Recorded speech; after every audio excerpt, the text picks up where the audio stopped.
It's big, it's badass, and it's heading your way. More after these messages. Today's video has been brought to you by the generous patrons of The Games who make continued content on The Games possible. The Games patrons enjoy monthly giveaways like Steam gift cards, Star Citizen packages, and any game that you want giveaways. Please consider donating just $1 if in any way you enjoyed The Games content. Thank you.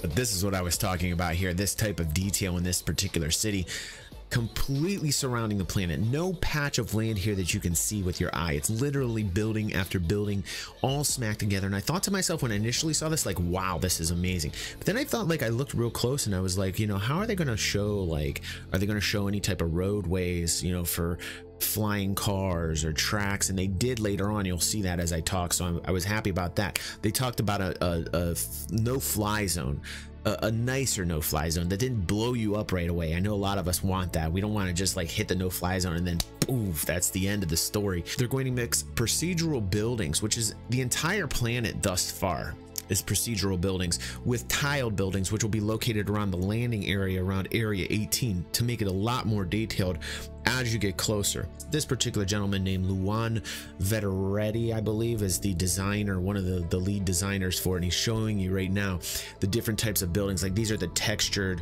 more tiled, they call buildings. See, as you get closer, you get to see a lot more detail. We can see over on the right hand side right there, you're seeing like cars, like a designed area where they're just making light look like cars kind of intersecting there. So there are like smaller roadways as you get closer to the landing area of Area 18. I really like this snapshot. That's why I have that for the thumbnail. You can see a lot more detail as you're coming in. There'll be more signs, there'll be more lights, there'll be more metropolitan. The residential spots are on the poles, so the places where people are living on ARCCORP are actually on the north and southern poles, while the entire band of planet is going to be industrial and corporate, which is why I think it's going to be important that they do have more than just one landing spot on ARCCORP. But right now, in the phase that they're in, they're just trying to get this done, because honestly, think about all the objects here, think about all the assets that need to be loaded. Another reason why OCS is amazingly, hugely important. So not a lot of this will be inhabitable, not a lot of this will be able to be livable space. Did we expect it to? I think in our wildest imaginations, in our dreams, we want like every building we can walk into, but that's just not going to be the reality of the situation. The cool thing about this is that they at least start with like the base of ARCCORP. How many people really are using ARCCORP? How many are using it for their base of operations? You know, do we need to actually put more design into it? I think this is all something about Star Citizen that makes it very unique, is that everything will continue to be upgradable. This shot here, this panoramic shot of ARCCORP is just phenomenal. If you're looking at this as a gamer and you're not impressed by this, I don't know what you're thinking, because this entire planet is going to be this. And how they're going to do that, I don't want to hit the planet and literally just dead stop, because there's so many objects trying to be loaded at once. So OCS really is important. This guy's talking about how he really wants other areas where he can land on buildings, which is very encouraging. Really excited about ARCCORP. What are you looking forward to about ARCCORP that makes you excited? Let's see how far off they really are from ARCCORP in 2.5, which is Q1. So they have another 2 months or so to get ARCCORP done, but let's see how far they are. So creation of the planet now is halfway finished. That's pretty interesting. They're halfway done and they're not at the halfway mark yet with ARCCORP. That is very encouraging.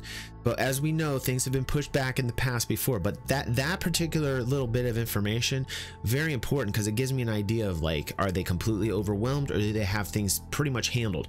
And from what they're stating right now, I think ARCCORP will come out timely in 3.5. Let's look at some other detail. So the moons Lyria and Walla almost done, so that's very encouraging right there. I don't think a lot of work needs to be put into the moons compared to some of these planets, unless you're talking about other moons like Daymar and that are larger. But you know, this is very encouraging. So Area 18 landing zone still needs some work, not half done or half completed yet. We still have 2 months left in this quarter. I think they're going to be able to get it out. I still think, because Area 18 is the only landing zone And as we said, it would be nice to have more landing zones in the future, but Area 18 always just going to be a lot of the majority of the work, 'cause that's where the most detail needs to be, where they're landing. Almost halfway completed, 2 months left in the quarter. I think they can do it. I think in 3.5 that you will see a finished ARCCORP with its moons and a landing zone, and that will be the next point of excitement. That will be the next flare up for the game, because Hurston brought a lot of people to the game. I think ARCCORP's going to bring more people into the game. I think places are very important to the game. The more places there are, the more hype gets built up, because more people can see what's going on, which is again why I create that Experience Star Citizen series for you guys, so that you can see what it is that there is to see out there. We're all explorers at heart, and that will take me into my next video. Warp Capable Mammal, thank you so much. And for all the others on the past 2 update videos that I've had with Mom in the hospital, and how just a struggle it's been every day. It's so nice to be able to have a day where I can create content for you guys, and I appreciate the fact that you're here, that you're subscribers, that you support the channel, that you say those wonderful kind things to me. Keep me moving on, and thank you everybody who are financially supporting the channel as well. It really keeps me motivated to be 110% devoted to you guys, continuing to do what it is that I love to do. Thank you so much, and see you on the next vid.